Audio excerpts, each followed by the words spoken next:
Hey YouTube, I'm back again with another video. I don't know where my blue glasses are at. They didn't drop somewhere or fell somewhere. I don't know. I gotta look for them. But I am finally close to the actual end of the Trayvon Martin book. And I'm trying to get it out the way because, like I said, that book was pretty long. Some of the chapters are pretty long, and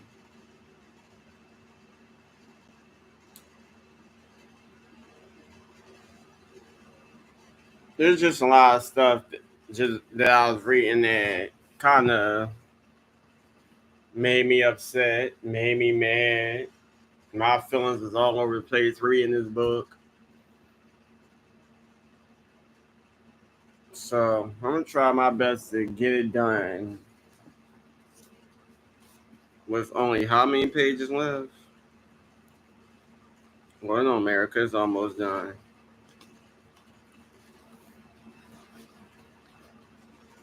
Y'all would have to y'all would have to watch the other videos where y'all see Trayvon Martin pictures, whether it's the picture of the book cover or pictures that I uploaded on my computer, to be able to understand and hear me reading every chapter from beginning to now the end. As I said before, Trayvon was not my son, but Trayvon is also your son. A massive audience applauded. Oh no, I read all that. Did I? Maybe not. I guess I'll just read it again. Alright, Trayvon was not my son, but Trayvon is also your son. A massive audience applauded again. And I just ask you as a mother to wrap your mind around what has happened, because I speak to you as Trayvon's mother. I speak to you as a parent, and the absolutely worst phone call you can receive as a parent is to know that your son, you will never kiss again. I'm just asking you to wrap your mind around that. Wrap your mind around no prom for Trayvon. I said no high school graduation for Trayvon, no college for Trayvon, no grandkids coming from Trayvon, all because of a law that has prevented a person who shot and killed my son to be held accountable and to pay for this awful crime. What is my message to you? I ask. My message to you is, please use my story, please use my tragedy, please use my broken heart to say to yourself, we cannot let this happen to anybody else's child. And now the applause grew louder. And I hope I delivered that message I could too, because on the way here, I gave the driver one of my business cards, and it has a picture of Trayvon on there. I held up one of my cards with Trayvon picture on the front. And what he said was, that's my son too. So my message is coming across, and it's coming across the right way. It's coming across because I know that regardless of the color of someone's skin, that somebody is listening, that somebody wants to act and somebody wants to react. The only thing I say to you is nobody is hurting worse than me as a parent, me as a mom, because as a mom, we are a little sensitive when it comes to our children, and we have every right to be. When they hurt, we hurt. When they're happy, we're happy. At times, I feel like I'm a broken vessel. At times, I don't know if I'm going or coming. But I know beyond a shadow of a doubt that God is using me and God is using my family to make a change, to make a difference. So, lastly, I want to tell you about the foundation that we have created in Trayvon's name, because the verdict is not going to define who Trayvon Martin was. We will define his legacy. We will define who he is and what he was all about. I can't do it alone. I can't do it just with just my family. So not only am I asking the Union League family, I'm asking your individual family to take a look at our website, to get involved and stand up for something, please, because we need your help, your support, and more importantly, your voice, so that there are no more Trayvon Martins again. I think the National Urban League audience are attorneys and supporters, and that audience of 6,000 people rose up once again and applauded and praised me. And that bridge continued all the way back from Philadelphia to Miami, where God continued embracing me by leading me to the next phase of my life. I kept having this dream in which I saw myself in the endless field of people. And I saw ladies crying in agony and sorrow. They were lost and alone, even while they were somehow together. Then suddenly I saw them smiling and hugging one another in support. I somehow knew that these ladies were mothers. And I knew that just like me, they were mothers who had lost their children to senseless gun violence. And while they once felt alone, they now had one another. I saw these mothers sitting together in a circle in an enormous room. And I saw them sitting together before tables filled with flowers. And everything was so pretty and so purple. There were different speakers coming up to speak to them. I had no clue what all of this meant, and I knew that it was a vision that God had given to me. When I, when I awoke, I grabbed a pen and paper and I kept near my bed and I began writing down what I had seen in my dream.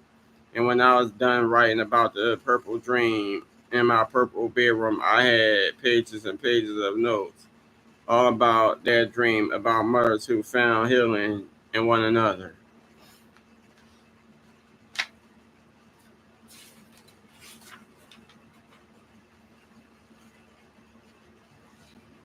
The next morning, I knew my purpose, my mission. I knew the way that I was going to channel the not guilty verdict into something positive. I had to do something to help other mothers, women who, like me, had lost their child to violence, mothers who, in shockingly increasing numbers, would soon form a sorority of sorts. I would find a way to unite this sorority, once joined only by sorrow and support.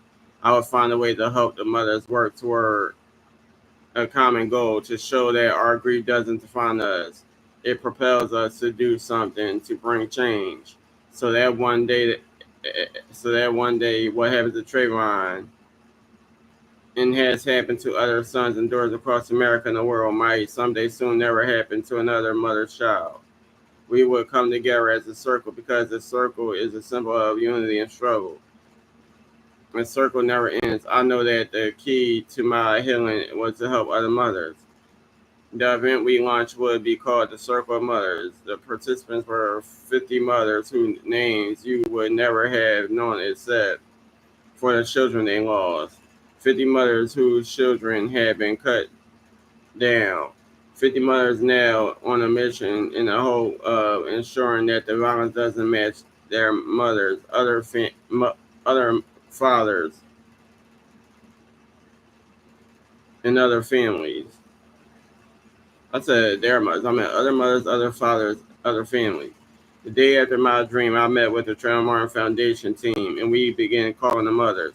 They weren't hard to find. Their names had been in headlines from coast to coast. Others I met through people I knew, through pastors who, upon hearing about our losing Trayvon, told us the same thing happened to one of the members of the church. Soon I had a long list of mothers to invite to our event. There, they included a Colorado state representative whose only son was shot and killed while sitting in his car at a traffic light in Aurora, Colorado in 2005. Cleopatra Pendleton, whose 15-year-old honor student daughter, Hadia, a drum majorette who had performed during President Obama's second inauguration, was shot and killed while standing in Chicago Park after a gang mistook her and her friends for rivals. And the keynote speaker, the activist Afeni Shakur, whose son, the Tupac, the rapper Tupac Shakur, was killed in Las Vegas. Sadly, there are so many others, but happily, almost everyone we contacted immediately said that they would attend. We couldn't just have a room filled with broken moms. We also needed a team of support mothers to help lift us up, hug us, and most important, pray for strength for us. For help with that, I called on Lisa Nichols, a dynamic entrepreneur, life coach, and public speaker who has delivered her passionate message empowerment to 30 million people around the world. I met Lisa in Philadelphia when I delivered the Union League speech.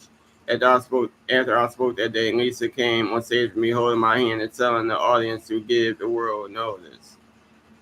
Give the world notice, and the Lord will draw something up in you that you didn't even know you had, she said, and I felt like she could have been speaking about me. If Lisa Nichols could inspire 30 million people worldwide, just think what she could do for 50 mothers who had lost their children to senseless gun violence. Whatever you want me to do, I'm here, she immediately said when I called her. I want to help other mothers, I told her. I want to do something to help empower and heal the other mothers. I had a great group of family and friends surrounding me, people who loved me and prayed for me and supported me. But I don't know if the other mothers had the same type of support.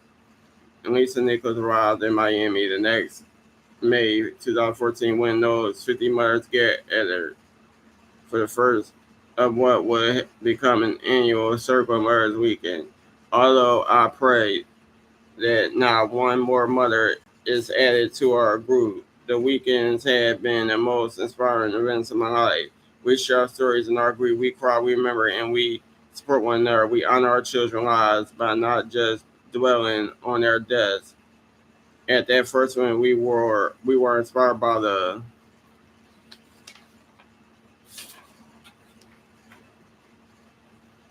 words of our keynote player, the now late Afeni Shakur, and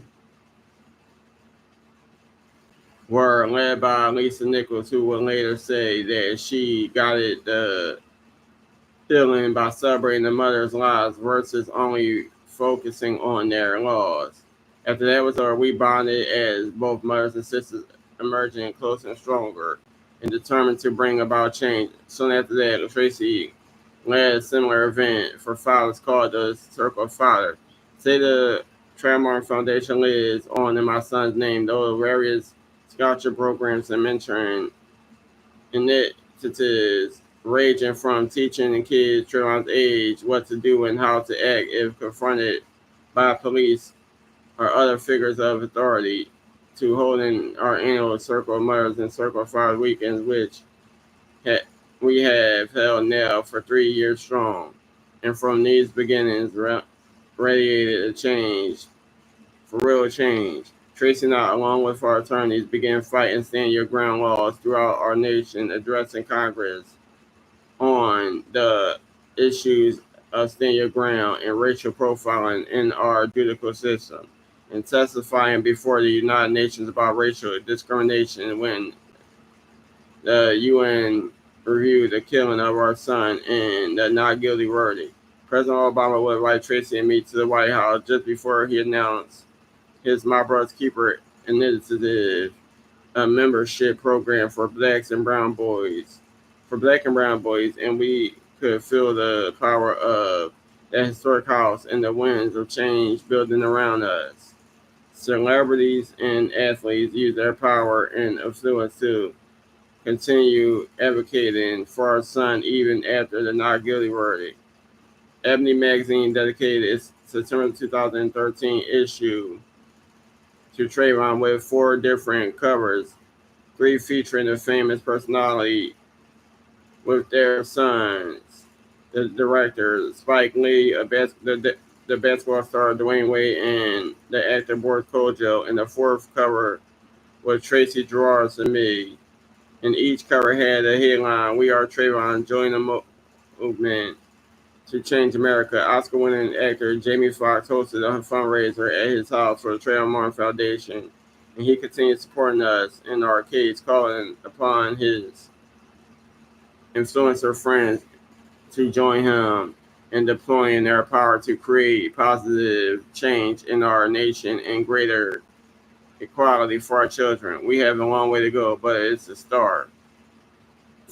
Even as the killings continue and the number of parents who have lost children continues to rise, we as mothers and fathers continue to support one another as members of the community that share a parent's worst nightmare, the inconceivable tragedy of losing a child.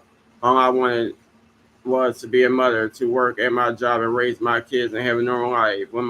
Then my son was killed, and that world went with him. And God led me to another place, another world, another life. I became a mother on a mission to bring awareness and change so that the killing of Trayvon would stand for something, and that the killing will someday stop and the healing will begin, so that our children and all children can live in peace. Rest in power, my son. That's the end of the book. It just says acknowledgments.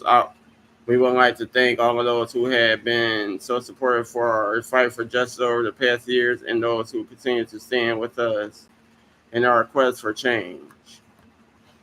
And then the last page is a picture of both parents.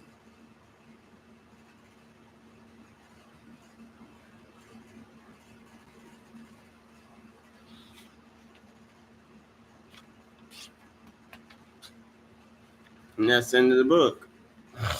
Hopefully y'all like it. Big rest in peace. Shout out to Trayvon Martin and all the other victims of gun violence, whether for police brutality or just racial discrimination.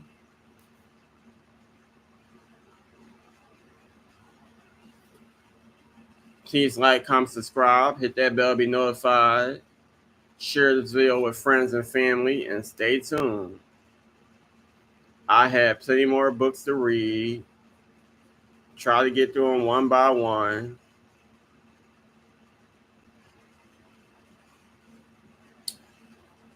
Hopefully y'all like it. But that's the end of Rest in Power, The Enduring Life of Trayvon Martin by Sabrina Fulton and Tracy Martin.